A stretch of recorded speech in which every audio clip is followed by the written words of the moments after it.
Okay, I thought I'd spend some time today talking about clawbot maintenance. I had some groups yesterday working on task 2 of the sign-off sheet. That's the paper that says robotic tasks at the top. There it is. I'm kind of squeezing it into the screen there. Robotic tasks at the top. I had some groups get through task 1. They started task 2, which was yesterday's video. They didn't quite get all the way through task 2, so I thought I'd take some time today to do a video on clawbot maintenance. I noticed a couple problems when you get up to clawbots because they do get used by several other classes. So you might have some questions about how can you get the clawbot to work good for your group when you're trying to do those 3 tasks. I also want to throw out some helpful hints. If you're getting to the point where you're looking at task 3, your clawbot has to actually traverse a greater distance, and once you start going longer distances with this clawbot here, you're going to find out that even though your motor speeds are programmed the same, it might seem like the clawbot's not going in a straight line for you. So we're going to kind of look at some issues to button up on the clawbot to help you with your programming. Now, if you have everything buttoned up real good on the clawbot and it's still going crooked, then you're going to have to start looking at the values of your motor speed, and you might not be using the same motor speed for both drive motors. You might have to program the left motor faster than the right motor, or you might have to program the left motor slower than the right motor to get it to go a straight line. First thing I want to look at is getting things wired up in the proper configuration. So I went ahead and I unplugged everything from the Cortex, because sometimes you're going to grab a clawbot and it's not going to be plugged in the right way. So I have this wire right here. This is, if I'm looking at the clawbot, this is going to be my left motor, and that goes in motor port 10. So I'm going to plug that into motor port 10 as a review. This motor over here is my right drive motor, and when we set up things in motors and sensor setup, this goes in motor port 1. So I'm going to try and get that in motor port 1. The left and right motors go in 1 and 10. They do not require a motor controller. That's these little pigtails here.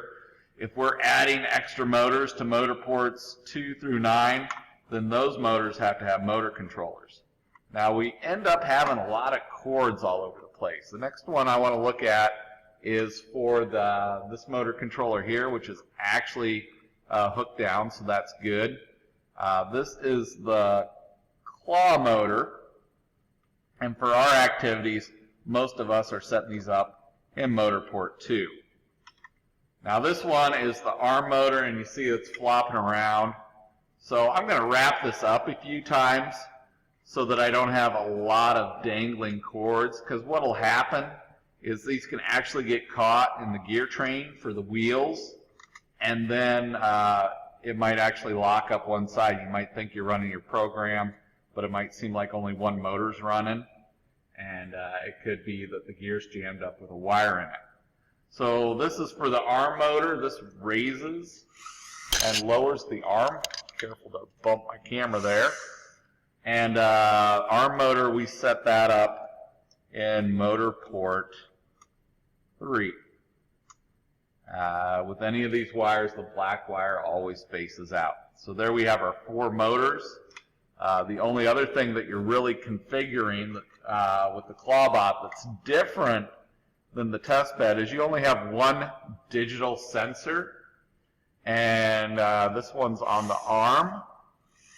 It's the push button to actuate it, and we had that digital sensor set up in digital 1. So let me come around here and see if I can get this into digital 1.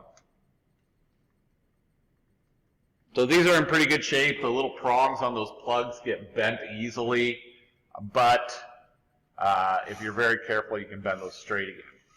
So I have this all wired up correctly. I'm looking around for long cords.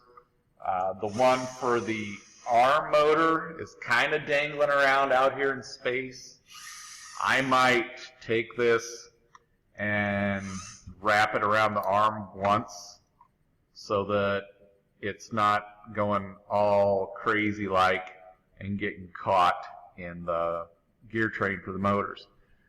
Now I want to make sure that if the arm goes up too high, it comes unplugged. So one way to be careful is when you raise your arm motor, don't program it to come up way high. Looks like the motors are clear, and then I have my battery setting right here. Not a bad idea. Turn it on and see if the lights are working okay there. You can see them flashing under there on the Cortex. If they are kind of an orangish color, that means the battery is low. And if they don't come on at all, the battery's either dead or the Cortex isn't working right. Now, this is ready to go for task 1 and task 2. Task 3, you're traversing a greater distance. So I want to look at a few things here. If you have a lot of play in your wheels, if you look at how I'm moving that one back and forth, if we're going across a great distance and this wheel starts having some side-to-side play, the clawbot is going to go crooked. So what I'm going to do to alleviate that is I'm going to take my long, skinny Allen wrench and I'm going to loosen the collar that's holding the wheel on, those metal collars that we used on our mechanisms. So I'll loosen that collar, and then I'm going to try and squeeze these things together. So I'm going to push that collar in on both sides. Let me check over here. I might need to do the one over on this inside of the clawbot as well. I'll push that one in on each side of the drive shaft. We'll tighten those up. Okay, make sure it still spins, but I don't have that side-to-side play anymore. So I want to repeat that process with the 4 other wheels, loosening the collars on both the inside and outside, making sure those are tight. Now, even if you've done this the previous class period, clawbot's probably going to get a lot of use. It's going to get knocked around a little bit.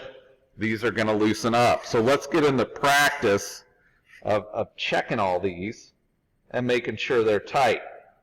So that's the first one I'm going to recommend, is going to those drive shafts, getting all those collars moved in. The other thing you might want to look at is check your motors.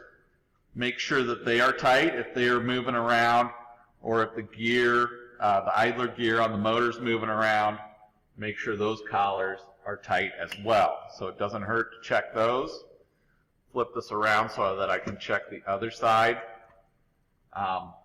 If the clawbot is consistent, then your programming is going to be more consistent. If it is loose, it's going to go all over the place. And you might not be using the same clawbot every day. So kind of the beauty of having multiple group members is somebody can give the clawbot a quick tune-up while someone else is working on the program. So you all need to contribute. Get people that start doing other things because someone, well, they're doing the programming. Well, there's more to it than just the programming. There's getting everything ready to go to download. So I think we got that tightened up there. So the clawbot's tightened up. I'm going to probably, I haven't downloaded my task 2 yet. That's the one I showed you yesterday. I'm going to download that so that I can share that with you later, see what that looks like. I had one group that was really close with task 2. Actually, 2 groups in my morning class were really close, so that was fantastic. So this is tuned up. I'm ready to download task 2. I'm also going to take some time and practice programming the clawbot so it goes in a straight line. I think that's a big objective for task 3, is to get it to go in a straight line before I worry about picking up anything and taking it back to the home position. So that's another thing I'll practice, is programming in a straight line. So I hope this video is useful for you to look at getting the clawbot tuned up so that it performs your task better. I hope that this becomes regular practice here in our last days of industrial tech with our automation and robotics. And I'm hoping that everyone gets through those tasks on that sheet, gets those 3 activity signed off on. So until next time, good luck.